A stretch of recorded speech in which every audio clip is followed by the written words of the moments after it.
छोटे भाई बोलूंगा त्रिभुवन भाई से, त्रिभुवन चौहान जी से कि बहुत दूर से आप यहाँ आए और हम सबको आपने अपना सहयोग दिया और लगातार जिस तरह से मास्टर जी के चुनाव में भी आपका आशीर्वाद और सहयोग बॉबी भाई का आपका हमें मिलता रहा। मैं बहुत बहुत धन्यवाद आपको भी करूंगा और इस संबंध में निवेदन करूंगा कि आप कुछ शब्द हमारे सामने रखें। बहुत बहुत धन्यवाद रावत। मैं बहुत शुभ हूँ, हम बहुत भोले हैं साहब, जो आज हमें लग रहा है कि प्रेम चंद्र अग्रवाल जैसा व्यक्ति माफी मांगे। उसने तो अपना किस्सा कल ही खत्म कर दिया कि मैंने साले नहीं मैंने सारे कहा। सोचिएगा वो सदन के अंदर मुख्यमंत्री धामी किस तरह से बात कर रहे हैं, तो समझिएगा ये हाथ से निकली हुई चीजें, ये पैसों में बिके हुए तंत्र में कुछ ऐसा राजनेता, ऐसे लोग हमारे बीच में हैं जिन्होंने आज हमें क्षीण कर दिया। मैं बहुत बहुत धन्यवाद कर दूं खासकर हमारे ऋषिकेश की तमाम जनता में। आप लोग बहुत सजग हैं, मैं यकीन मान लूं और मैं माननीय बात अंकिता प्रकरण अगर ऋषिकेश मानव वेदक के है की जगह वो दू तो आवाज नीचे होने, अगर जो भाई अमर सूरी दंडी में जो कहीं और बोलते हैं आवाज नीचे होने। आप सब लोगों के बीच वो आग है, वो ताकत है, वो चीजें हैं जो हम बोलते हैं कि देवभूमि का द्वार है ऋषिकेश, और आप सब लोग मान रहे हैं उस चीज को। सोचिएगा आज ये नेता हमें कैसी कैसी बातें कर रहे हैं और हम घरों में चुप हैं। हमारे कुछ चंद नेता, हमारे कुछ अपने ही भाई हो, मैंने पहले भी जिस दिन ऋषिकेश में भट्टू का प्रोग्राम था उस दिन भी मैंने ये बात कही, वो अपने ही कुछ लोग हैं जो इनके साथ मिले हुए हैं। यहीं पर एम्स है, सोचिएगा अगर हमारे किसी हाथ पर किसी पर नासूर हो जाता है तो उसको काटते हैं कहीं वो कैंसर न हो जाए। आज ये तमाम दल, और कल मैं माफी चाहता हूं इसको बोलने में मुझे कोई संकोच नहीं है, चाहे भाजपा हो या कांग्रेस हो, दोनों वहां अंदर मित्र विपक्ष पक्ष विपक्ष ही खेलते रहकर पूरे दिन भर। किसी को इतनी हिम्मत नहीं हुई, रितु खंडूड़ी के सामने उसने बोला उत्तराखंड के साले, तो मतलब क्या बोलना चाह रहा था वो, और क्या हमारी वहां पर जो तमाम लोग बैठे हुए थे, क्या एक जूता निकाल के नहीं मारा जा सकता था?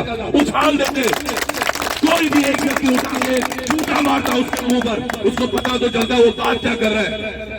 आज हमारे उत्तराखंड की जो हालत है, यकीनन आप लोगों को शायद समझ नहीं आ रहा होगा, मुझे बड़ी पीड़ा हो रही है साहब, और सब लोग आप जितने यहाँ हैं हमारे वो कम से कम उस पीड़ा में हम शामिल तो हैं। क्या हो रहा है, मतलब कहाँ जाएंगे हमारे आने वाले बच्चे, क्या करेंगे हमारे आने वाली पीढ़ियां, क्या करेंगी? क्या हम इन्हीं की चमचागिरी वो झेलते रहेंगे? चुनाव किस तरह ये ले रहे हैं वो देखियो आप। अभी ऋषिकेश का चुनाव किस तरह से इन्होंने भ्रमित किया, कैसे इसको अपने कब्जे में लिया। हम क्या इंतजार करते रहेंगे? ऐसी ही घटनाएं होती नहीं होंगी, हम इंतजार पे इंतजार करते रहेंगे। ये पुलिसकर्मी हमारे तमाम भाई लोग यहाँ पर खड़े हैं, इनको ड्यूटी बजानी आती है क्योंकि ड्यूटी बजवाई जा रही है। 2 साल पहले 4600 ग्रेड पेपर, ये तमाम लोग इनके परिवार के लोग देहरादून में लगातार धरना दे रहे थे। हमने पुलिस परिवार की महिलाओं को भोजन भी दिया। उसमें धामी जी ने ये बोला कि जो ही मैं सरकार में आता हूँ सबसे पहले 4600 पर काम करूंगा। कहा था या नहीं कहा था? और आज वो वक्त आ गया है, देखो ये भी हमारे विपक्ष में खड़े, हमारे अपने आप भी विपक्ष में खड़े, और जो मजे ले रहा है वो आज मजे ले रहा है। आखिर कब तक सहेंगे हम लोग? क्या हमारा खून नहीं खोलता? लोग बोलते हैं राजनीति कर रहे हैं, हम राजनीति करने नहीं आए भैया। हमारी जो व्यवस्था है उनको व्यवस्थाओं को दुरुस्त किया जाए, बस इतना ही तो चाह रहे हैं। आज हमारे लोगों की रिस्पेक्ट हो, रिस्पेक्ट क्या मांगने से मिलेगी? सोचिए एक अग्रवाल हमें इस तरह से बोलता है साले। पहले याद होगा चुनाव के दौरान एक ऑडियो बाहर आया था जिसमें वो कह रहा था कि महिलाओं के साथ इतने बेशरम हो जाओ। क्या मतलब था बोलने का? और हमारे लोग चुपचाप से ये घटना यकीन मानिएगा अगर हिमाचल में होती तो अब तक कांड हो चुका होता अग्रवाल का। हम सब लोग इंतजार कर रहे हैं, मैं पहल करूं या कोई और करेगा, क्या होगा कैसे होगा, हम एक ही नहीं वे सकना। मैं बोल रहा हूं क्या कोई दल छोड़ो, आम आदमी के अंदर तो इंसानियत होगी। हम उत्तराखंड वासिंदे हैं, हम उत्तराखंड का जो दर्द होगा उसके लिए आगे आ जाए हम सब एक होके। कुछ लोग होंगे भारतीय जनता पार्टी में भी जिनके अंदर अपने जमीर जिंदा होगा, उस जमीर के लिए आगे आ जाए। हाँ बिल्कुल आप हैं, ऐसे हमारे कई भाई लोग हैं, दीदी और हैं, मैं दीदी को देखता हूँ अंकिता भंडारी प्रकरण में किस तरह से हमने यहाँ से पूरी, मैं वही तो बोल रहा हूँ, मैं ऋषिकेश की जनता का धन्यवाद देता हूँ। आज लगता है अगर ऋषिकेश में, वही मैं बोल रहा था दीदी, अगर ये प्रकरण कहीं बाहर होता शायद इतनी आवाज नहीं उठती। वो ऋषिकेश की जनता है, देवतुल्य जनता, और आज भी अगर हमें वही भुगतना पड़ रहा है क्योंकि एक ऐसे व्यक्ति को हमने अपनी विधानसभा में बिठा दिया। अब देखना थोड़े दिनों में क्या होने वाला है। यूसीसी लेकर आए हैं ये बोल रहे हैं यूसीसी। मुझे समझ नहीं आता है वो भारतीय जनता पार्टी के कैसे वो चमचाखोर होंगे, कैसे वो चमचे होंगे जिनको ये समझ नहीं आ रहा कि अगर तुम बोल रहे हो ये मुस्लिम विरोधी है, मुस्लिम विरोधी है, मुस्लिम विरोधी है, मुझे कोई समझाए वो मुस्लिम अगर एक लड़का हमारी किसी बिटिया के साथ आज रहना शुरू कर देता है तो लिव इन रिलेशन का ठप्पा उसको सरकार दे रही है। कौन दे रहा है? कल को वही मुस्लिम लड़का हमारी बिटिया से शादी करता है और आधा हक मांगेगा हमारे पहाड़ पर, फिर कौन दे रही है? हमारी सरकार तो दे रही है। हम भू कानून लाए हैं, सख्त भू कानून लाए। अबे काय का सख्त भू कानून है तुम्हारा? तुमने हरिद्वार और उधम सिंह नगर अलग कर रखा है। जब तुम्हें वो चाहिए ही नहीं, इन दोनों जिलों को हटा दो यहाँ से। हमें नहीं चाहिए, हमें अपना पहाड़ प्यारा है जिसके लिए बनाया गया है। जो कल अग्रवाल कह रहा था, क्या कह रहा था वो, कि यहाँ राजस्थान के लोग हैं, मध्य प्रदेश के लोग हैं। अरे तुमने बिठा रखे होंगे, तुमने बसा रखे हैं। अब ये दिख भी गया, एक दिखेगी, वो यक जीत गए, मेयर बढ़ गए, यको वो बिहार बड़ी ले हुए कोई दिहाड़ी मजदूर। तो सोचे तू हमारी क्या औकात है, हमारे विशाल नक्शी। और ये इसी तरह करते रहेंगे हमारे साथ छिलावा, और हम सब लोग देखते रहेंगे। कल से देख रहा हूं मैं भाई साहब, फेसबुक पर हर व्यक्ति कह रहा है प्रेमचंद अग्रवाल मुर्दाबाद, ये मुर्दाबाद, वो मुर्दाबाद। और ऊपर आग नहीं लग रही यार, मास्टर जी पर तुम ही पर ज्यादा चलेगी। ये सोचने वाली बात है। किस दिन का इंतजार करेंगे हम? ये मैं बहुत बार कह चुका हूं, जिस दिन मेरे घर में आग लगेगी क्या उसी दिन उठेंगे हम? कि अभी मेरे घर में आग नहीं लग रही साहब, अभी मैं ठीक हूं, जिस दिन मेरे घर में आग लगेगी तब मैं बनूंगा भगत सिंह या फिर सुभाष चंद्र बोस। अरे आज नहीं बोलेंगे तो कब बोलेंगे? सूरी भाई के टाइम पर, जब सूरी भाई पर अटैक हुआ था यहाँ, अगर उसी टाइम 2 थप्पड़ और लग जाते प्रेमचंद्र अग्रवाल को, आज मतलब नहीं था उसका ऐसा करने का। हमने चुप रहे, तब भी चुप रहे हम, कोई बात नहीं, सूरी भाई के साथ हुआ है, हमारे साथ तो ठीक है यार। और हमारे कई लोग थे जो पासवान को अभी गुलदस्ता देने भी गए। चाटुकारिता की आदत पड़ चुकी है हमें, चाटुकारिता की, ये सच है। हमारा खून पानी हो गया। अभी एक मूवी आई है आजकल, मोदी जी तारीफ करने लगे हैं, फिर फिल्म होगी, अच्छी बात है। पर आप समझिएगा उस फिल्म में सबसे अच्छी बात क्या है साहब? छावा एक मूवी आई है, मराठा सम्राट की बात करती है और साम्राज्य की बात करती है।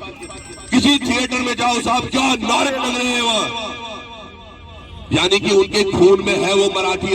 आज महाराष्ट्र के अंदर में कोई बाहर का आदमी चू करके बोल जाए, सारे मराठी कूद पड़ते हैं उस पर। तब क्यों नहीं बोलते ये कि महाराष्ट्र सबके लिए है? उत्तराखंड का प्रयोगात्मक लाइब्रेरी है तुम्हारी, जो यहाँ सबके लिए है। जब ये बनाया गया था तो बोला गया था कि पहाड़ का राज्य है, पहाड़ियों के लिए बनाया गया है, इसी तर्ज पर तो बनाया गया था। फिर आज दिक्कत क्यों हो रही है तुम्हें? तुम क्यों बाहर से लाके आ रहे हो यार? मत लाओ। और कल को यही लोग हमारे सर पर बैठ रहे हैं, इस प्रकार का कुकृत्य करेंगे। ये केवल जलाने भर से नहीं होगा, ये जलाने भर से नहीं होगा। एक चीज मैं बताऊं आपको, केदारनाथ विधानसभा उपचुनाव में धामी ने पूरी अपनी ताकत लगा दी, करोड़ों रुपए लगाए साहब। भाई साहब के चुनाव में लाखों करोड़ों रुपए लगे यहाँ भी। डर पता क्या था? सत्ता का डर है, धामी को अपनी कुर्सी का। तो अगर हमने वो माहौल नहीं बनाया, धामी जी को लगे कि भैया मेरी कुर्सी जाने वाली है, तब तक ये किसी को नहीं हटाने वाला। सोचिए ना, जब ये हुआ उसके बाद वो बोलता मैंने साले नहीं सारे बोला। और उसके बाद धामी जी का भी एक वक्तव्य मैंने देखा, कहते हैं मैंने तो बड़ी सीरियसली तरीके से बोला इनको, ये वो 2-4 लाइनें बोली और उसके बाद अपना बजट पढ़ने लगे, बस हो गया। विधानसभा अध्यक्ष ने भी ऐसे बोला, विधानसभा अध्यक्ष ने भी ऐसे बोला। कर क्या रहे हैं? खंडूड़ी जी का क्या नाम था अभी भाई साहब ने भी बोला, उनकी बिटियां हैं वो। अरे ऐसी हो, हाँ खंडूड़ी जी की, मतलब सोचिएगा आज हमारे खून वाकई पानी हो गया क्या? बिटिया तो भाई साहब बाद की बात है, पहले तो महिला है। महिला है उसके सामने ही बोला गया। इसको भी वो तो और गाली जो लगी। है मैं सच वही तो बोलो, अगर मित्र भी कम से कम एक जूता निकाल के मारता वहां। सारे कांग्रेसी और यकीन मानिएगा मुझे ये लग रहा है हमारा सूरी भाई है ऐसा, अगर कुछ यहाँ कुछ सदन में कुछ हो गया, कम से कम हमारा एक व्यक्ति है पार्षद के रूप में अभी जो ऋषिकेश में तो कुछ कर पाएगा, और हम साथ खड़े होंगे सूरी भाई आपके हर दम पर। आप करो जो गलत दिखेगा आपको, उस गलत को वही कोसो। हमें ये करना होगा और एकता दिखानी होगी। आप दलगत में मत जाइएगा कि यार ये हमारे साथ का नहीं है मास्टर, मैं तो यूकेडी वाला हूँ या फिर मैं कांग्रेस वाला हूँ या मैं फिर भाजपा वाला हूँ। आज हम एक है, पहला हमारा उद्देश्य है उत्तराखंड बचाएंगे। प्लीज मैं आप सब लोगों से रिक्वेस्ट कर रहा हूँ, मैं बोलने नहीं आया था यहाँ, मैं तो बस देखने आया था कि क्या कुछ हो रहा है। पर दुख है ब्याज भी कुछ 2-4 लोगों को खुतलब होगी कि वे जब मतलब ऐसे नहीं करना हमने ना कि हम गए 2-4 लोगों ने पुतला फूका फिर भाजी हमने जी कर दिया। क्या कर क्या हुआ? आज हमने ये कर दिया, अब क्या हुआ? हमें इसके आगे सोचना पड़ेगा, कुछ इस तरह से सोचना पड़ेगा, कुछ इस तरह से आगे बढ़ना पड़ेगा। इनकी जब सीट हिलने लगे तब इनको समझ में आएगा। मतलब 13वीं बरसी कन बढ़े बरसी भी कन पड़ ली, बिल्कुल बामड़ बुलोड़ पड़ रहा, और 13वीं बरसी करनी पड़ेगी। उसके लिए इंतजार 27 का भी नहीं करना है फिर। चलिए बहुत बहुत धन्यवाद आप सब लोगों का, और मैं एक बार नतमस्तक हूँ हमारी मातृशक्ति का। एक बात जल कटाई भी कन बढ़े बिल्कुल सर, बहुत बहुत धन्यवाद, प्रणाम सर। चलो।